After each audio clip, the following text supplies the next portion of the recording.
Olá, muito boa tarde. Ler os textos da Bíblia a partir de referências culturais e geográficas é um meio para compreender a mensagem que querem transmitir. É essa a proposta que fazemos nos próximos minutos, analisando as 3 leituras que são lidas nas missas de domingo. São para isso convidados do programa Eclésia o Padre João Lourenço, diretor da Faculdade de Teologia da Universidade Católica Portuguesa, e Juan Ambrósio, professor nesta faculdade. Muito boa tarde. Boa tarde. Obrigado por estarem neste programa em mês de final de férias, que nós reservamos neste dia, nesta sexta-feira, para analisar os textos da Bíblia. E, Padre João Lourenço, estes que são lidos nas missas de domingo, que proposta temática fazem? Ora, muito boa tarde também. E neste contexto, acho que estes textos até são bons para introduzir um novo ano, não é? Para a despedida das férias. Para a despedida das férias, para não deixar morrer o encanto. Para não deixar morrer o encanto que as férias deixaram e começar a sonhar outras e pensar que entre o despedir-se destas e o aguardar outras, há um tempo que é preciso a gente viver com encanto e com sedução, com paixão, um projeto de vida. E eu acho que as leituras de hoje têm exatamente um bocadinho essa tónica, mostrar-nos para já um testemunho, particularmente na primeira leitura, e depois também no Evangelho, de que a vida tem de ser vivida, de facto, com um grande encanto e com uma grande paixão. E que essa paixão não pode pôr de parte dimensões que têm a ver com um projeto também pessoal, espiritual, que dê e que empreste naturalmente sentido aos acontecimentos que vão decorrendo dia a dia. Ou seja, a vida humana, todas as pessoas, têm esta marca das dimensões positivas e também têm marcas menos positivas, que todos conhecemos, embora a nossa sociedade de hoje parece que eclipsa essas marcas não positivas, mas elas fazem parte do projeto da nossa identidade e consubstanciam aquilo que eu poderia chamar a nossa capacidade de ser. Ou seja, para sermos e para conseguir progredirmos e crescer como pessoas, não podemos pôr de parte, de facto, por um lado o encanto, mas por outro lado a capacidade de confronto e de ruptura. E estas leituras marcam exatamente um bocadinho essa dimensão de ruptura. Esta dimensão da ruptura, muitas vezes que traz algum sofrimento, alguma dor, consubstanciada na imagem e na experiência da cruz, é de facto uma ideia central nos textos deste domingo. E é bom dizê-lo com toda a clareza, não há cristianismo sem cruz. Em bom rigor, também não há vida sem cruz. Agora, há muitas maneiras de se falar sobre a cruz, e eu atrevia-me a dizer que algumas delas até são anticristãs. Porque verdadeiramente o mais importante no cristianismo, apesar de não haver cristianismo sem cruz, não é sem mais a cruz. O cristianismo não é a religião da cruz. O mais importante no cristianismo é Jesus Cristo, o ressuscitado. É verdade que este ressuscitado foi o crucificado, mas a história não terminou aí. A história continua. E é a ressurreição que vai dar a novidade a isto tudo. E não era uma perspectiva de fatalismo? E não uma perspectiva de fatalismo. É muito interessante essa ideia, porque nós podemos fazer a leitura em várias direções. Podemos pensar na vida toda de Jesus e ler a vida toda de Jesus a partir do momento da cruz, e é legítimo, e aprendemos muitas coisas a partir daí, mas podemos fazer o exercício contrário, que é ler o momento da cruz a partir da vida toda de Jesus. E então o momento da cruz mostra-nos não só a maneira como ele morre, mas sobretudo, por paradoxal que pareça, a maneira como ele vive. O dom da vida, o significado da vida, esta paixão, este compromisso com o projeto de Deus e da humanidade. E isso abre-nos perspectivas completamente novas. O que muitas vezes nós fazemos no cristianismo, e permitam-me esta imagem, é aquela postura do tonto que olha para o sábio aponta-lhe a direção do caminho e o tonto fica a olhar para o dedo, não fica a olhar para a direção que o dedo aponta. A cruz aponta-nos o caminho, mostra-nos a direção, mas nós não podemos ficar simplesmente, exclusivamente, unicamente centrados na cruz, porque senão corremos o risco de não perceber o caminho que ela nos aponta. E esse é que é o mais importante. Vejamos isso através de experiências que os textos da Bíblia falam, os que são lidos nas missas deste domingo. O primeiro do profeta Jeremias, no capítulo 20, que a experiência de sedução é essa que é afirmada pelo profeta. A compreensão deste texto e o seu enquadramento e a sua aplicação ou leitura para o nosso tempo pressupõe naturalmente que olhemos para ele a partir daquilo que foi a experiência e a vivência do profeta Jeremias. Jeremias é um profeta que poderíamos classificar eu diria, de excessos. De bons excessos. E um desses excessos é aquele que nos define este texto, porque é de facto um profeta marcante da tradição bíblica, é um homem que assiste com grande dramatismo a uma época tremendamente dramática do seu tempo, que é a destruição do seu reino, a destruição do seu povo, a destruição da sua cidade, a destruição enfim, daquilo que eram os elementos fundamentais constitutivos da identidade do povo judaico, do povo bíblico, e Jeremias vive isto sempre dentro de uma linha em que ele se mantém profundamente fiel ao projeto de Deus e ao chamamento e ao sim que ele deu. E enfrentar isto na vida de Jeremias, todas as adversidades, leva-o de facto a textos maravilhosos, dentre os quais se destacam alguns que são conhecidos pelo género de confissões. Confissões porquê? Porque são momentos em que o profeta deixa transparecer, confessa de viva voz o drama existencial que vive e que esse drama o toca, não apenas por aquilo que vê, mas também por aquilo que sente, não apenas por aquilo a que assiste, mas também porque vê desmoronar-se naturalmente um projeto em que ele sempre acreditou. E dentre esses textos de confissões, que são vários, este do capítulo 20 é aquele que é pelo menos mais conhecido, não é? É mais conhecido, é cantado, é celebrado, é usado para muitas celebrações. Creio mesmo, de forma graciosa, e às vezes digo até nas aulas, que quando estamos a cantar este cântico, seduziste-me, Senhor, deixei-me seduzir, com aos pulinhos e aos saltinhos, não é nada a experiência de Jeremias. E às vezes eu tenho dito, e as pessoas ficam assim a olhar... Os pulinhos e os saltinhos. Não, sim. A sedução sim. Mas normalmente quem está aos saltinhos e aos pulinhos não teve a sedução. Claro. Ora, é exatamente um bocadinho isto. E então às vezes em determinados grupos, comunidades, etc., canta-se isto sem ter a experiência. Recorrendo a um provérbio popular é que Jeremias, embora diga seduziste-me, Senhor, esta sedução custou-lhe as passas do Algarve. Quando o Algarve não era lugar de turismo, não é? Era aquelas passas difíceis. Ora, a verdade é que o texto deste texto de Jeremias marca de facto a sua personalidade e é muito importante, eu creio como testemunho, por isso muitas vezes nós encontramos na liturgia, Jeremias é apresentado uma espécie quase como protótipo daquilo que mais tarde vai ser Jesus, não é? E é nesta linha de grande fidelidade que marca toda a vocação de Jeremias, é nesta linha de fidelidade que marca toda a sua presença ao longo da história, que naturalmente ele tem a capacidade também de dizer isto. Porque poderíamos dizer, ó Senhor, outros textos de Jeremias, ó Senhor, maldito o dia em que nasci. Não é? Às vezes os textos de Jeremias são complicados. Maldito o homem que levou a notícia a meu pai, nasceu-te um filho varão. Não é?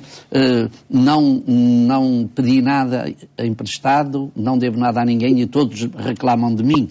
Mas apesar disso, Jeremias continua, a tua palavra era fogo devorador dentro de mim.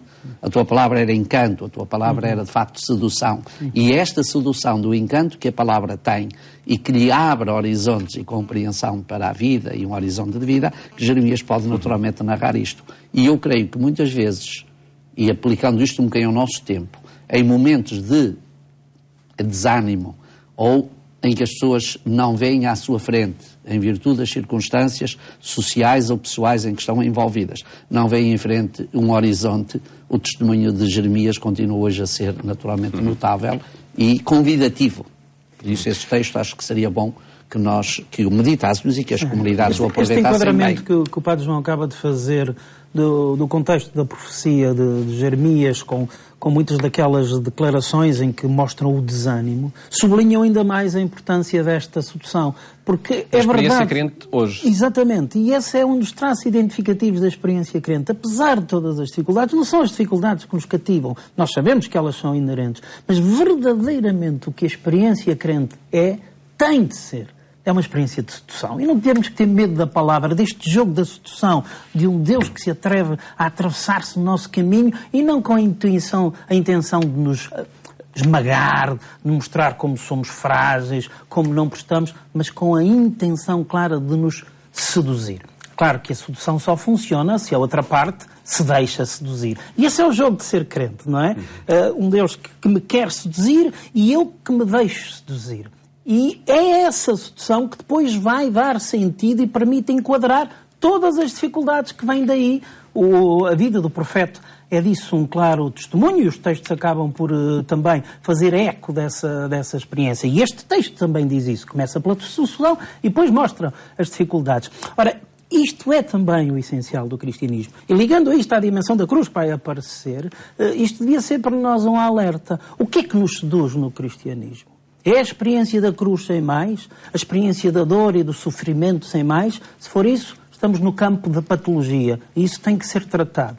Agora, se essa experiência da cruz é inevitável e decorre desta experiência de sedução, desta paixão por este Deus, e não só por este Deus, mas pelo projeto dele para a humanidade, e isso depois mexe no mundo e tem consequências. Bem, mas é à luz desta sedução que eu vou integrar essas consequências. É à luz desta sedução que eu vou integrar a cruz. Isso é cristão. Isso é verdadeiramente a nota cristã. A razão de ser da cruz. É patologia. E acrescentar, Padre João? Eu queria dar um bocadinho este texto, aquilo que poderia chamar, eu acho que é um texto paradigma para aquilo que é a dimensão pastoral e de anunciadores, eu diria de pessoas que têm uma vocação de dedicação à causa do Evangelho. Isto é muito importante. Porque eu acho que este texto marca que esta tarefa não se pode fazer sem, de facto, encanto e sedução. Claro. Mas, atenção, também gostaria de chamar a atenção, porque normalmente nos nossos domínios e no tempo de hoje há muito encanto e muita sedução no dia da missa nova ou da ordenação. E seria bom que todos estejamos alerta que esse encanto é para ser vivido nestes momentos. Uhum. E isto acho que é muito sério e acho que isto tem de ser assinalado. Uhum. Esse encanto é para ser vivido nos momentos como Jeremias.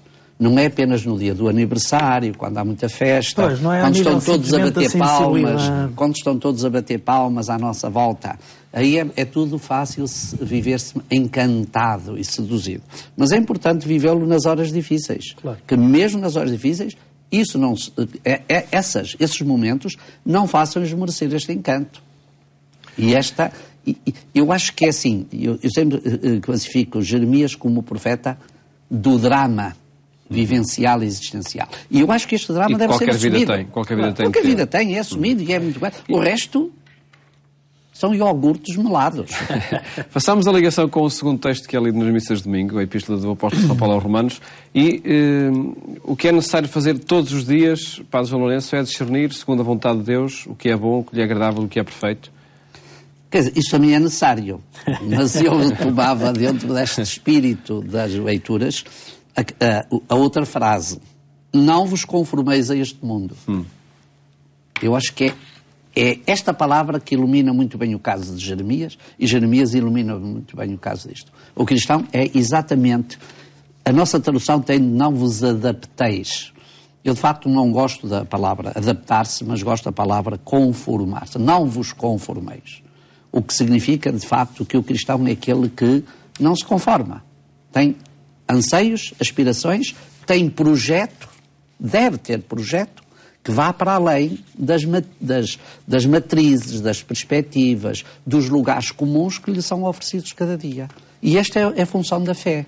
Esta foi a função das origens, foi a função da fé nas origens cristãs, que emprestou aos primeiros crentes já esta capacidade de não se conformarem para transformarem. Portanto, a procura de um cristianismo com uma matriz crítica face à realidade social envolvente é uma necessidade imperiosa dos nossos dias, quer pessoalmente, quer institucionalmente. Embora sintamos aqui que também há um déficit muito grande nestas propostas. Creio que a Igreja, de vez em quando, tem lampejos de fazer esta necessidade, mas facilmente acaba por adaptar-se. Esta questão da não vos conformeis, a mim parece-me verdadeiramente essencial. E é daí que vêm os tais critérios. Os critérios são para não nos conformarmos. Agora, como sempre, esta expressão esta categoria pode ter várias leituras. E muitas vezes, do meu ponto de vista, infelizmente, temos lido esta não vos conformeis neste sentido da fuga do mundo, o mundo não interessa, ganhamos só em libertar-nos o mais rapidamente possível do mundo. E até sabemos, exatamente, e até sabemos que no tempo de São Paulo havia leituras também nessa linha. O fim dos tempos estavam aí a acontecer, portanto, quanto mais rapidamente nos libertarmos e nos desapegarmos destas coisas todas, mais facilmente estaremos preparados para esse fim que está iminente. Eu não sublinharia essa dimensão, embora ela esteja presente. Eu sublinharia esta outra, quer dizer, este mundo que está aí, eu não me conformo com ele no sentido, não o dou como isto não tem remédio, não há volta a dar-se. Não, é possível construí-lo de outra maneira. É possível edificar o futuro com outros critérios, com outras categorias, onde este projeto de Deus possa, de facto, ser uma proposta universal. Este projeto de dignificação e realização do ser humano possa ser uma proposta universal. E porque não me conformo com isto, eu luto por um mundo diferente. Um mundo à luz desse projeto. Daí os tais critérios. De acordo com esses critérios. Isto mostra aqui uma outra dimensão, que é o cristianismo como não aquele que foge do mundo, mas aquele que se compromete com a edificação da história, uma história diferente, onde todos tenham lugar e onde Deus, de facto, o projeto de Deus possa ajudar a dignificar cada ser humano, mesmo aqueles que não são crentes. Cada ser humano, porque o projeto é para todos. E analisemos o texto do Evangelho, já em pouco tempo que nos resta para este programa, de São Mateus, no capítulo 16, em que contexto é afirmado esse desafio: se alguém quiser seguir-me, renuncie a si mesmo, toma a sua cruz e siga-me. Este texto de São Mateus, eu diria que apresenta-se aqui como uma espécie de paradigma daquilo que é a narrativa evangélica de todo o projeto da vida de Jesus. A vida de Jesus é apresentada como itinerário. E Jesus vive esse itinerário, que tem um momento de grande decisão, que é naturalmente a questão pascal, que não fica, como aqui já foi referido, meramente pela cruz, caminha em direção à ressurreição, mas o Evangelho não apresenta só a vida de Jesus como uma espécie de itinerário de percurso. Não é apenas fisicamente, geograficamente, que Jesus vem da Galileia para Jerusalém, não. Há, em todo o seu projeto de vida, um itinerário de procura e de busca, eu diria, de adequação daquilo que é o seu projeto de vida àquilo que é a vontade do Pai, que ele sente e pressente no seu próprio caminhar.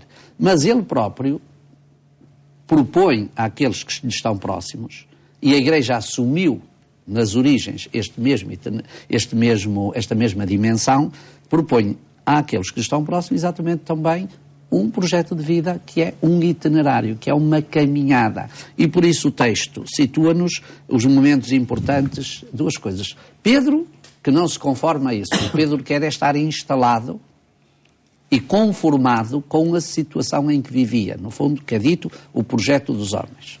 E Jesus apresenta que cada um tem de fazer uma caminhada. E essa caminhada passa por seguir os passos dele, abdicar, no fundo, daquilo que são os seus momentos de instalação e de conformismo para encontrar um projeto novo. E, portanto, esta forma de o fazer, naturalmente, que é uma forma que deriva dos próprios elementos com que Jesus assume o seu projeto, a cruz. Mas toma a sua cruz não significa, naturalmente, que já foi dito, a cruz como tal, mas no fundo é assumir a sua condição, arrancar a partir dela e construir uma realidade nova, tendo como meta um objetivo.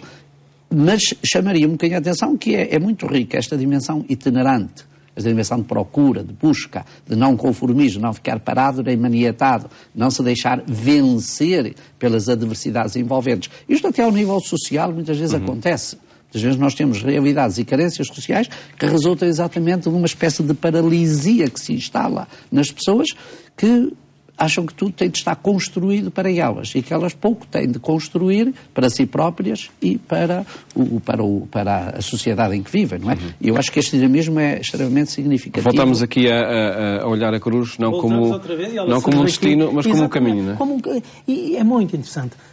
Rapidamente, se olharmos para o projeto de vida de Jesus, e essa é a minha perspectiva, olhar a cruz a partir da vida e não simplesmente olhar a vida a partir da cruz, embora sejam legítimos os dois movimentos, mas acho que às vezes nos esquecemos muito deste, mostrar como a cruz, mais do que nos claramente sublinhar a maneira como Jesus morreu, revela-nos, como disse paradoxalmente, a maneira como Jesus viveu. Então, olhando para a vida de Jesus, o que percebemos é que há esta experiência de sedução, de uma enorme sedução pelo projeto do Pai, pela fidelidade ao Pai, mas que essa fidelidade ao Pai implica uma fidelidade à condição humana, ao ser humano, porque a fidelidade ao Pai é a fidelidade ao projeto do Pai para o ser humano. Ora, essa maneira de viver de Jesus mexeu com todos os poderes e todas as situações do tempo. E como ele não se conformou, isso, ao mexer, a reação não se fez esperar. E aí surge a cruz, claramente como reação à atitude dele. Portanto, a cruz não aparece como algo fatal, como um fado, como um destino já completamente delineado na atitude, mas aparece também como consequência do viver e do agir de Jesus. E ele vai integrar essa consequência à luz do que é o princípio vital da sua existência, que é esta experiência de sedução, esta relação de intimidade com o Pai e este compromisso total com o ser humano. E quando a cruz se torna de todo evidente e se percebe perfeitamente que a sua vida vai acabar aí, é à luz desta sedução, à luz desta experiência de relação que Jesus a integra e a vai viver. E isso é verdadeiramente a nota, quer dizer, e por isso ela é tão importante, porque ela é o palco, digamos assim, deixem dizer esta expressão, onde se revela até às últimas consequências a atitude de vida de Jesus. Onde se revela até as últimas consequências porque é que Jesus viveu. E, de facto, isso é fantástico, não é? Porque mostra como o sentido da vida é que está por cima de tudo. Não é? Acredito que são circunstâncias a exigir compreensão permanente. Sempre. Sobretudo a experiência, né? Sobretudo a experiência. Mas o que fica claro é que a opção de Jesus, isso deixa-me dizer de uma maneira natural, a opção de Jesus em momento nenhum é a morte, em momento nenhum é o fim, a aniquilação. A opção de Jesus é, em todos os momentos, a opção do amor, de responder à sedução com a adoção, é do amor total, que depois tem essa concretização e esse desfecho. Mas ele não opta por morrer, ele opta por viver. E por viver a morte também a partir do sentido. Agradeço por terem estado aqui neste programa, onde quisemos apresentar os desafios que os textos da Bíblia sugerem para os tempos atuais. Votos de boas férias, se for o caso, ótimo fim de semana. Até à próxima segunda-feira, se Deus quiser.